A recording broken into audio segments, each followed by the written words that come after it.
Bueno, vamos a ver variabilidad o medidas de variabilidad o dispersión. Bueno, por ejemplo, los estudiantes de bioestadística reciben diferentes calificaciones en una asignatura, es decir, que hay una variabilidad. ¿A qué puede verse? Puede verse a diferentes cosas, diferencias individuales en el conocimiento, ¿sí? Para el parcial. Podría haber otras fuentes de variabilidad, como, qué sé yo, durmió mal en la noche, no tuvo en cuenta sus apuntes, ¿sí? Entonces, todas esas cosas hacen a la nota final. En alguna pregunta difícil se duda entre varias opciones y el azar se elige la mano. Entonces, una variabilidad por azar o variabilidad. Entonces, puede haber variabilidad por error de medida, ¿sí? En función del conocimiento. Puede haber, ¿sí?, error por aleatoriedad o de diferencias individuales. Bueno, las medidas de dispersión vamos a categorizarlas en dos grupos. Por un lado, las que no usan toda la información disponible y las que usan toda la información disponible. Dentro de las que no usan toda la información disponible vamos a tener los rangos, ¿sí?, y los rangos intercuartiles. Dentro de las que usan toda la información disponible vamos a tener la desviación media, la varianza y la desviación estándar.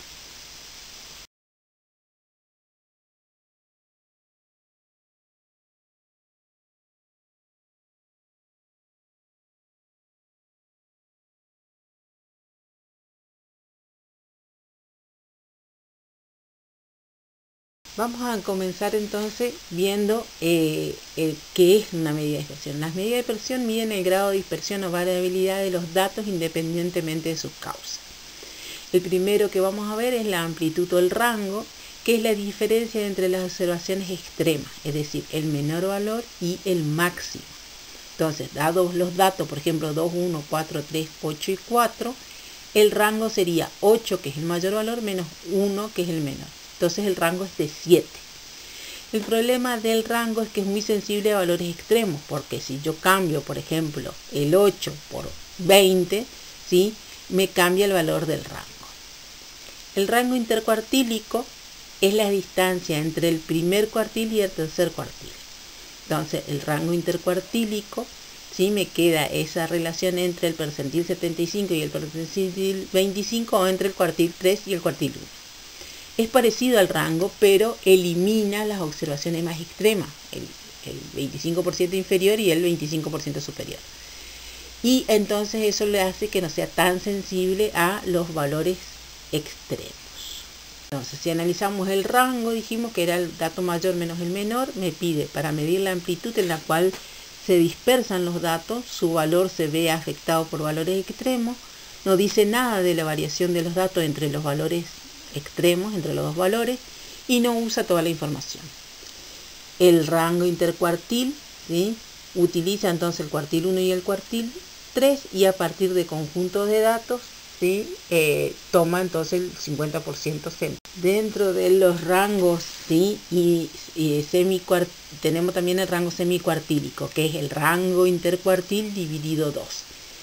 Y nos sirve para estimar la medida de la variación del 50% de todos los datos que están en el centro de la distribución. No usa, por supuesto, toda la información. Después vamos a ver la desviación media. La desviación media nos sirve para medir la dispersión de los datos alrededor de la media aritmética y determinar la simetría de una distribución. El cálculo de la desviación media. Entonces tomamos la sumatoria de la diferencia en valor absoluto entre el valor de la variable que estamos analizando menos la media aritmética dividido el número de observaciones. ¿Sí? Entonces la sumatoria de la diferencia en valor numérico menos la media aritmética, todo esto en función del valor total de los datos. Entonces, por ejemplo, si tenemos los datos 10, 11, 11, 12, 13, 14, 15 y 16, la desviación media va a ser la diferencia, ¿sí?, de cada valor 10 menos la media aritmética o promedio en este caso, que es 12,75, y también va a ser 11 menos 12,75, así hasta 16 menos 12,75, dividido el total de datos, que en este caso es 8. Y me da que la desviación media es de 1,75. Eso en el caso que tuviera así datos sueltos y no tuviera frecuencia. Si yo tengo una frecuencia absoluta, entonces la desviación media va a ser la sumatoria, ¿sí?, de esa diferencia entre el valor de la variable y el valor de la media aritmética por la frecuencia absoluta sobre el número de observaciones, ¿sí? Entonces, la unidad de medida va a ser el de las observaciones. Vamos a ver un ejemplo. En un centro de salud se lleva a cabo una campaña de prevención de hepatitis A. Entonces tengo la edad de los niños, la media aritmética me da como información, me dice que es 9 años, y entonces ahí hago el cálculo de la desviación media. Para eso hago entonces la diferencia en valor absoluto entre cada uno de los valores de la variable. Por ejemplo, 3 menos 9, que era la media aritmética, me da 6, ¿sí? 4 menos la media, que era 9, me da 5, 6 menos 9 me da 3, 7 menos 9 me da 2, 8 menos 9 me da 1, 9 menos 9 me da 0. Así calculo esa diferencia entre el valor y el valor de la media. Multiplico después por la frecuencia absoluta, o sea que 6 por 24 es 145, 23 por 5 115, 48 por 3 144, y hago la sumatoria de ese producto de la diferencia por la frecuencia. La desviación media entonces va a ser esa sumatoria, que en este caso es 1100, sobre el número de observaciones, que era 370. Y eso me da que la desviación media es de 2,97. La desviación mediana mide el promedio de las diferencias entre los valores observados respecto a la mediana del grupo, sin tener en cuenta el signo de la desviación. Por eso se toma en valor absoluto. Entonces la desviación mediana va a ser el valor absoluto del valor de el valor de la variable menos la mediana, y en el caso que tengamos frecuencia absoluta, por la frecuencia absoluta sobre el número de observados. Un ejemplo, en este caso me da como dato la mediana, ¿sí?, de duración de llamada. En este caso estoy trabajando con un intervalo de clases, ¿sí? Entonces, para obtener el valor de la diferencia, entonces necesito la marca de clase. Primero calculo la marca de clase del intervalo, y va a ser la diferencia de la marca de clase menos la mediana, y esa diferencia multiplicada por la frecuencia absoluta. Entonces me queda 6 menos 8,89 me da 2,89, por la frecuencia, que es 23, me daría 66,47. Después tengo la otra clase es 10 menos 8,89 me da 1,11, por la frecuencia, que es 9, me da 9,99, y así, ¿sí?, hago el cálculo de la diferencia por la frecuencia absoluta. Sumo, me da 212,44, y entonces la desviación mediana va a ser 212,44 dividido 50, que era el número de observaciones. Y eso me da 4,25 minutos, que es entonces la desviación respecto de la mediana de los datos observados para la duración de la llamada.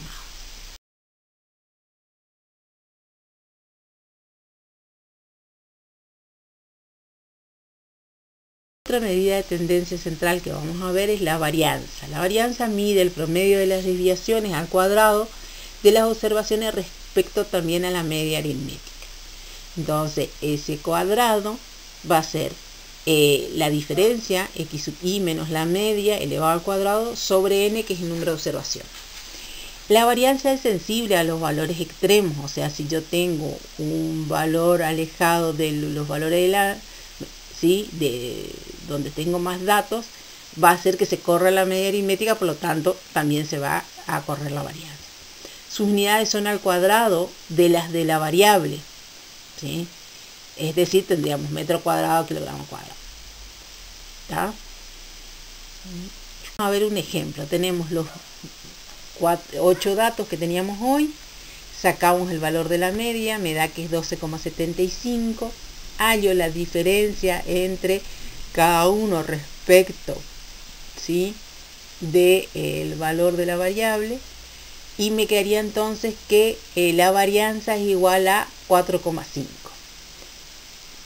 Si yo saco la raíz cuadrada de la varianza, ¿sí?, me da 2,12 para que me dé las unidades que corresponden, digamos.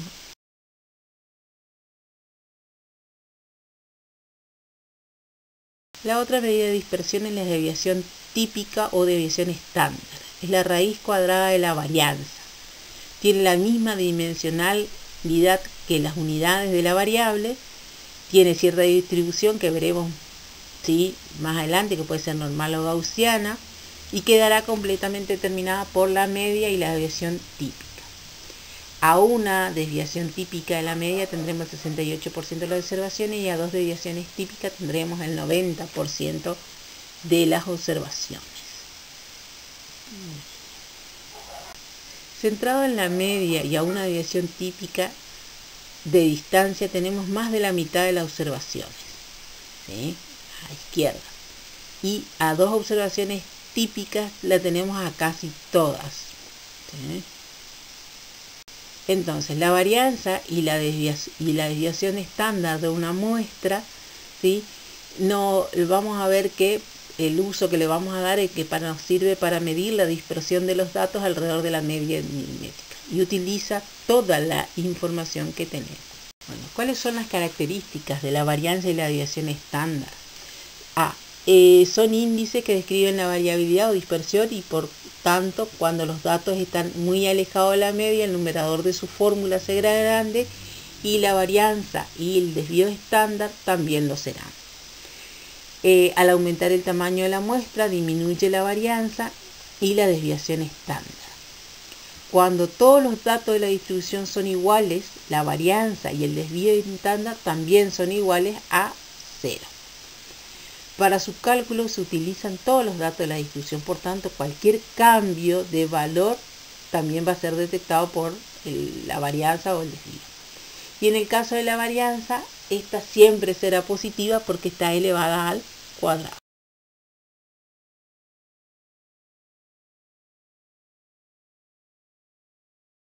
El coeficiente de variación es la razón entre la desviación típica y la media aritmética, es decir, su cociente.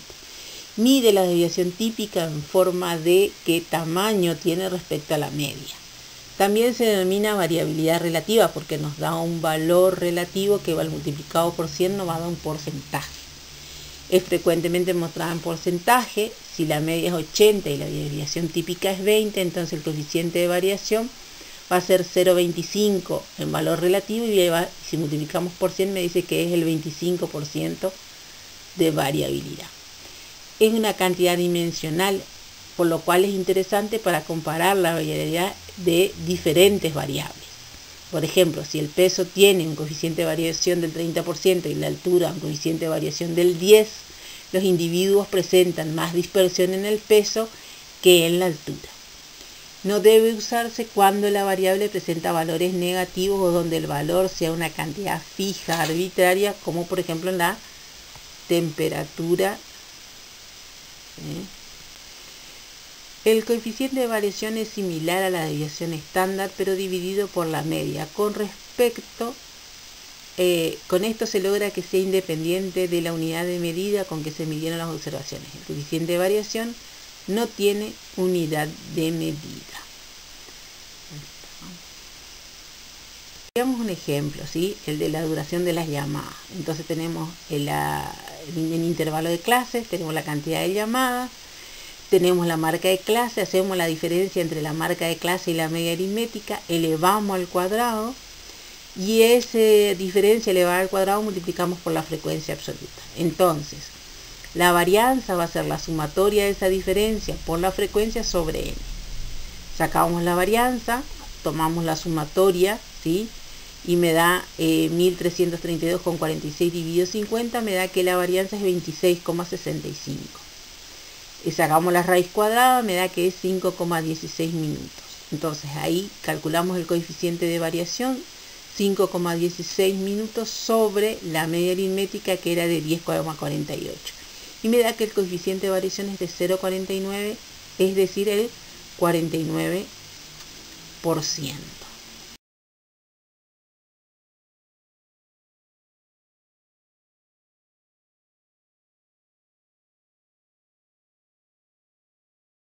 Las otras medidas que vamos a ver son las medidas de asimetría o sesgo. Una distribución es simétrica si la mitad izquierda de su distribución es la imagen especular de su mitad derecha. En las distribuciones simétricas, media y mediana coinciden si solo hay una moda también que coincida. La simetría es positiva o negativa en función a qué lado se encuentra la cola de la distribución. La media tiende a desplazarse hacia valores extremos. Las discrepancias entre las medidas de centralización son la indicación de asimetría. Entonces, si la media, la mediana y la moda coinciden, la distribución es simétrica. Si la media está corrida a izquierda o derecha respecto de la mediana, entonces la distribución va a ser asimétrica.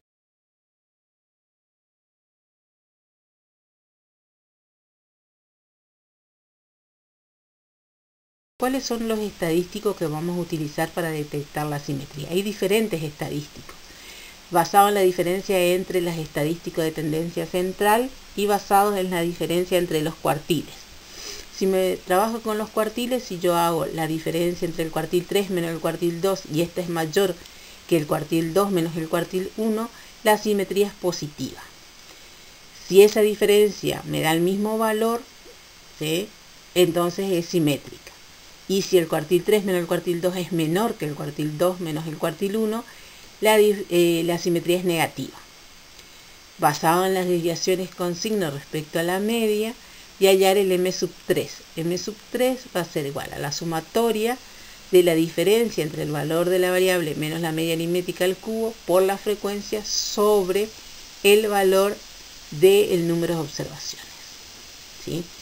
Si entonces, para el valor de M3, si es menor que 0 es negativa, si es igual a 0 es simétrica y si es mayor que 0 la simetría es positiva. En función del signo del estadístico diremos que la simetría es positiva o negativa. La distribución simétrica o asimetría nula, la simetría es adimensional, es decir, no tiene.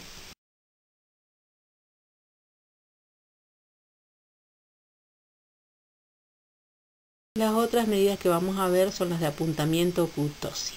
Las kurtosis nos indican el grado de apuntamiento o aplastamiento de una distribución respecto a la distribución normal. Es adimensional.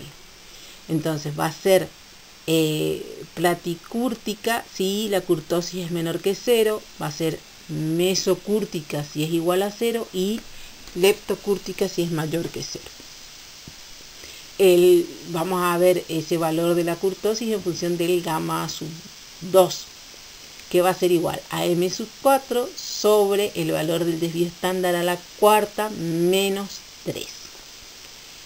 Entonces, ¿cómo calculamos el valor de M4? Va a ser también la diferencia del valor de la variable menos la media aritmética, ¿sí?, elevado a la cuarta por la frecuencia sobre el número de observaciones. Los gráficos que ven poseen la misma media y la desviación típica, pero con diferentes grados de apuntamiento.